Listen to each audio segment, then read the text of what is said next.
এই যে শোনো, তুমি যে ডাল রান্না করেছিলে একদম সেদ্ধ হয়নি, ওর থেকে তো বলে তুমি ডিম রান্না করে দিতে পারতে। একটা কথা বলে যাচ্ছি, কান খুলে শুনে নাও। যাই বলো, এমন কথা বলবে না যে আমার ইগোকে হার্ট করে। আমি তোমাকে বিয়ে করেছি তোমার কথা শোনার জন্য না, আমি তোমাকে বিয়ে করেছি নিজে ইন্ডিপেন্ডেন্ট হওয়ার জন্য আর নিজেকে তৈরি করার জন্য। ওটা কিভাবে?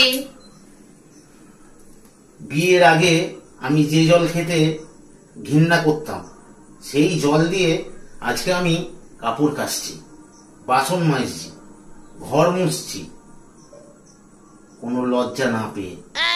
আর একটা কথা আমি বলে রাখছি, আমি যে এত কাজ করি কেন জানো? কেন? যাতে তুমি ভবিষ্যতে না আমায় বলতে পারো যে আমি ছিলাম বলে তুমি উদ্ধার হয়ে গেছো। সঙ্গে এটাও বলে রাখি, কি রান্না করতে হবে সেটা আগে থাকতে জানিয়ে দিই। ঠিক আছে, জানিয়ে দেবো। এখন আমি যাচ্ছি। এক সেকেন্ড। কি হয়েছে? লাস্ট কথা এখনো হয়নি। কি বলো? আমার ঘরে যদি থাকতে চাও, কি? মালকিন হয়ে থাকবে।